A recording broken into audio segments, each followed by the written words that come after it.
morning, my dear student. Hope you all are safe at home and enjoying with your family. Plus, you have to take care of yourself. Today, we'll begin our new lesson of Hindi learning session, Standard 4. So, welcome back once again. मैंने आपको पहले ही बताया है कि आज हम नई lesson की शुरुआत करने वाले हैं और वो लेसन क्या है, आम और चंद्र बिंदु की मात्रा। आप यहाँ पर देख सकते हो जो मैंने अंडरलाइन किया है कि किस तरह से चंद्र बिंदु लिखते हैं और अनुस्वार। अनुस्वार देने की जरूरत किन शब्दों में होती है वो हम देखेंगे। ये देखो चंद्र बिंदु वाले की मात्रा और चंद्र बिंदु वाले की मात्रा। ओके, आ पतंग, और इस पतंग को लिखने के लिए हम देख सकते हैं कि कहाँ पर अनुस्वार, कहाँ पर ये अनुस्वार लगा हुआ है। तो अब आप देखेंगे पतंग इस शब्द में कहाँ पर अनुस्वार की मात्रा है। देखिए पतंग, त के ऊपर आया है। अब ये क्या है?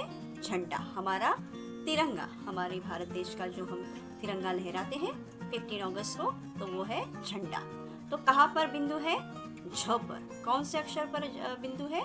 झ के ऊपर। Okay, now next will see कि हाँ, हम सबको क्या है? आंखें हैं। भगवान ने हमें ये जो सुंदर दुनिया है उसे देखने के लिए क्या दी है? आंखें दी है। तो ये आंख, ये शब्द बोलने के लिए आप देख सकते हो कि आ के ऊपर चंद्र बिंदु दिया गया है। ये आंख जब आप इस प्रोनाउंस करते हो तब आपको उसका उच्चारण जो होता है, प्रोनाउंसिएशन जो होता है, वो नाक में से होता है। वो चंद्र बिंदु का प्रोनाउंसिएशन हम इस प्रकार करते हैं, आंख। ओके, अब हम देख सकते हैं किस तरह से आंख यहाँ पर लिखा है। नेक्स्ट, ये प्राणी कौन सा है? ऊंट। कौन सा प्राणी है यह? ऊंट, जो मोस्टली डेजर्ट में पाया जाता है। आप यहाँ पर भी देख सकते हो ऊंट इस शब्द में कहाँ पर चंद्र बिंदु की मात्रा है? Yes, correct. ऊ के ऊपर क्या है? चंद्र बिंदु की मात्रा है। ओके बच्चों, त के ऊपर अनुस्वार है, झ के ऊपर अनुस्वार है, आ के ऊपर चंद्र बिंदु है आंख, और ऊंट के ऊपर चंद्र बिंदु है ऊंट। अब हमें देखना है, आपको पढ़ो, अनुरेखण करो और लिखो। क ऐसा पढ़ना है। वहाँ पर जो डॉटेड में आपको दिया है वहाँ पर आपको लिखना है पेंसिल से, पेन से नहीं, पेंसिल से लिखना है, और फिर से नीचे लिखना है वो कम बोलना है और लिखना है। सिर्फ लिखना नहीं है बच्चों, ध्यान में रखो कि आप लिखते वक्त पढ़ना भी जरूरी है। देखिए ख के ऊपर बिंदु आया और शब्द अक्षर बन गया खम। तो इस प्रकार आपको क्या करना है? ग, घ, ङ, च, छ, ज, स।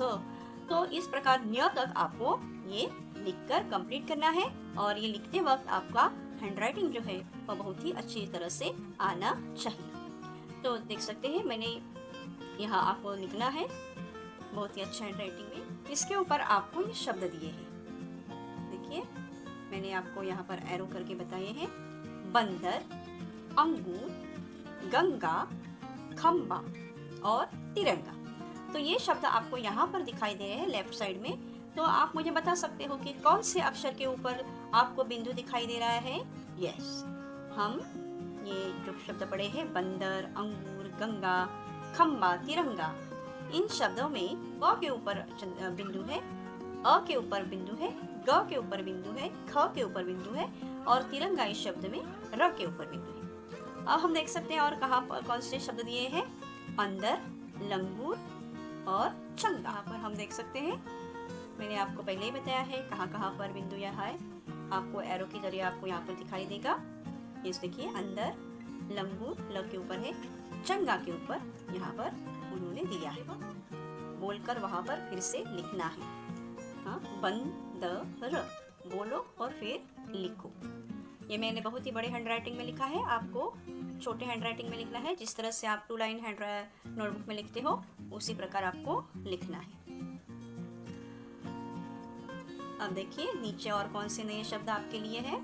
खम्बा, तिरंगा मैंने बताया आपको, और है ठंडा, रांगा, छाव। आप यहाँ पर देख सकते हो ये जो छाव है, इस छा के ऊपर चंद्र बिंदु लगाया है, और रा के ऊपर भी क्या है, चंद्र बिंदु है। लेकिन ठंडा, तिरंगा और खम्बा इस शब्दों में र के ऊपर, ठ के ऊपर, ख के ऊपर क्या है, सिर्फ बिंदु है। और रांगा और छाव इसके ऊपर क्या है, चंद्र बिंदु। आगे देखेंगे हम। यस, पंखा, नारंगी, अंडा, टांगा, पाँव, आंधी। तो यहाँ पर जो हमने शब्द पढ़े आप देख सकते हो, पंखा इस शब्द में प के ऊपर अनुस्वार है और नारंगी इस शब्द में र के ऊपर अनुस्वार है। अंडा इस शब्द में अ के ऊपर अनुस्वार है। लेकिन बाकी के जो 3 शब्द हैं उसमें तांगा इस शब्द में ता के ऊपर क्या है, चंद्र बिंदु। तांगा जब हम ऐसा इस प्रोनाउंसिएशन करते हैं तब हमारा उच्चारण जो है वो नाक में से आता है। तो चंद्र बिंदु का उच्चारण जो होता है वो नासिका से होता है। सो पाँव, तांगा और आंधी। तो आ के ऊपर चंद्र बिंदु है, पाँव इस शब्द में पा के ऊपर है और तांगा इस शब्द में ता के ऊपर चंद्र बिंदु दिया गया है। आप यहाँ पर देख सकते हो, ये क्या है, एक चित्र आपको दिखाई देगा। तो इस चित्र में आपको 3 बच्चे दिखाई दे रहे हैं, 2 लड़के हैं और एक लड़की है। और आसमान में आपको क्या दिखाई दे रहा है, यस करेक्ट, ये क्या है, पतंग। सो पतंग ये जो है मैं आपको बताना चाहती हूँ, ज़्यादातर गुजरात यहाँ पर ये पतंग उड़ाते हैं। और हमारे यहाँ जो संक्रांत का उत्सव मनाते हैं तब हम एक दूसरे को हलवा देते हैं, मिठाई देते हैं और मोस्टली जो तिलगुड़ होते हैं वो देते हैं और हम बोलते हैं तिलगुड़ क्या, गुड़ गुड़ बोला। तो उस उत्सव में हम आसमान में क्या उड़ाते हैं, ये पतंग उड़ाते हैं। तो अब हम देखेंगे इस चित्र के जरिए, और यहाँ पर कुछ लाइंस आपको दी है, उस लाइंस में आपको अनुस्वार वाले कुछ शब्द आए हैं, तो वो हम क्या करेंगे, पढ़ने की कोशिश करेंगे। So children, when I am telling you, you have to repeat after me. Okay? So we'll see now. ये देखिए आसमान में आपको क्या दिखाई दे रहा है, ये क्या है, पतंग। करेक्ट। अब हम क्या करेंगे, इस लाइंस में क्या क्या दिया है हम देखेंगे। गंगाराम पतंग उड़ा रहा था, क्या लिखा है देखिए। इन बच्चों में से एक लड़के का नाम क्या है, गंगाराम। क्या नाम है, गंगाराम।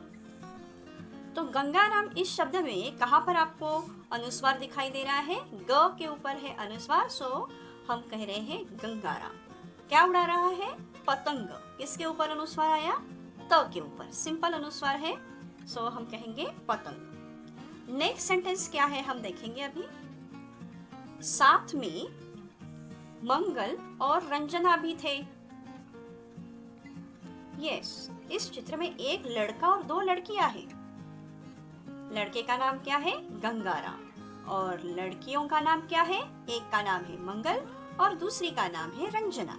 सो मंगल इस शब्द में आपको कौन से अक्षर के ऊपर अनुस्वार दिखाई देता है बच्चों, यस, म के ऊपर और र के ऊपर। ओके, नाउ नेक्स्ट सेंटेंस हम देखेंगे क्या है। मंगल की पतंग रंग बिरंगी थी।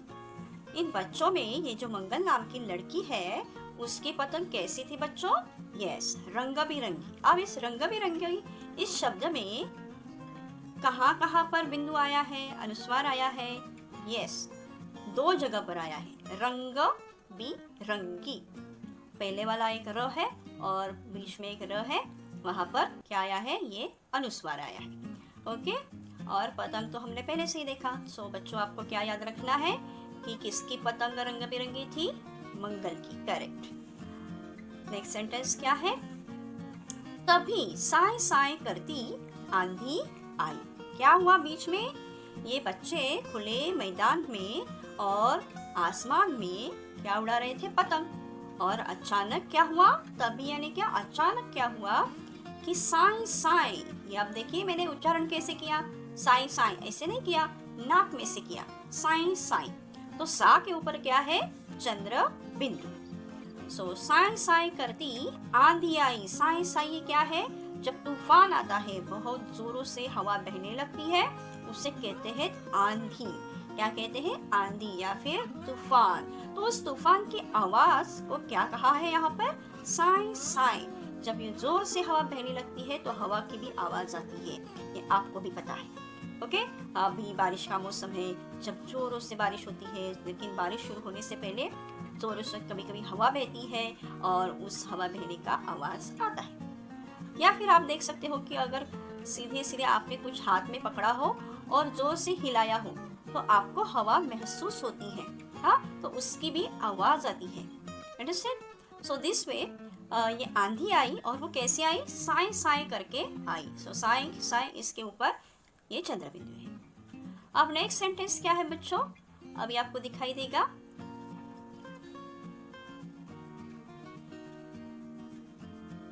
तीनों तुरंत गांव की ओर भागे। बच्चे हैं तो क्या हुआ, ये जब तूफान उन्होंने देखा और साई साई करती ये आंधी आई तो ये बच्चे डर गए और वो तीनों तुरंत, तुरंत यानी इमीडिएटली, तुरंत यानी क्या बच्चों, इमीडिएटली ये तीनों बच्चे क्या हो गए, गांव की ओर भागे। सो तुरंत इस शब्द में किसके ऊपर अनुस्वार है, यस, र के ऊपर है।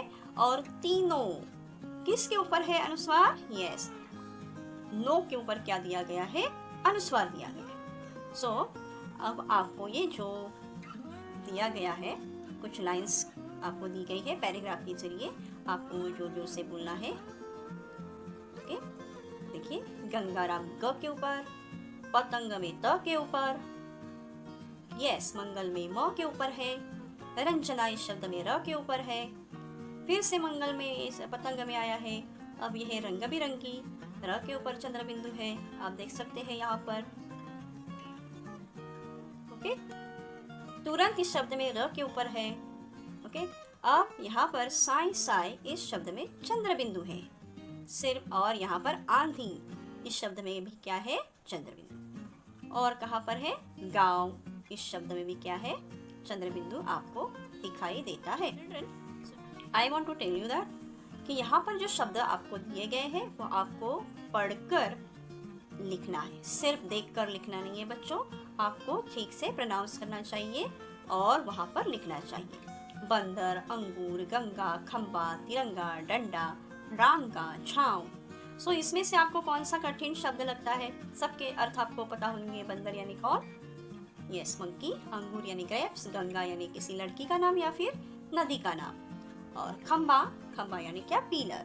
देन तिरंगा यानी हमारा जो झंडा है, उसे 3 रंग होते हैं, उसे कहते हैं तिरंगा सिर्फ। देन ये क्या है, ठंडा, बर्फ कैसी होती है, ठंडी होती है। आइसक्रीम कैसा होता है, ठंडा होता है। तो रांगा, ओके। देन क्या है, छाव, छाव यानी क्या, शैडो। और यहाँ पर कौन से शब्द दिए हैं, अंदर, अंदर, बाहर, ओके। देन लंगूर, लंगूर ये भी क्या है, एक बंदर की प्रजाति है जो मंकी की तरह ही दिखता है, लेकिन उसका जो फेस होता है वो थोड़ा सा गुलाबी यानी पिंक कलर का रहता है, इसे उसे कहते हैं लंगूर। फिर क्या है, चंगा, चंगा यानी क्या, अच्छा है, चंगा है, अच्छा है। फिर क्या, पंखा, हर एक के घर में होता है। नारंगी एक रंग का नाम है। अंडा हमें खाना चाहिए, हमारी अगर इम्यून सिस्टम को अच्छी तरह को इससे करना है तो हमें अंडा खाना बहुत ही ज़रूरी है। बाद में क्या है, तांगा, तांगा यानी क्या, जो जिस गाड़ी को हम घोड़े को जोड़ते हैं और वो घोड़ा उस गाड़ी को खींचता है, उसे कहते हैं तांगा। पाव सबको मालूम है। तो इस प्रकार बच्चों आपको क्या करना चाहिए, ये जो शब्द हमने पढ़े, हमने जो सेंटेंस पढ़े वो आपको याद करना है और आपको लिखने हैं। सो ये सारे आपको क्या करना है, बार बार दोहराने हैं। So this understand this video and learn the things whatever I told you, write properly in this your textbook. Notes I will give you afterwards.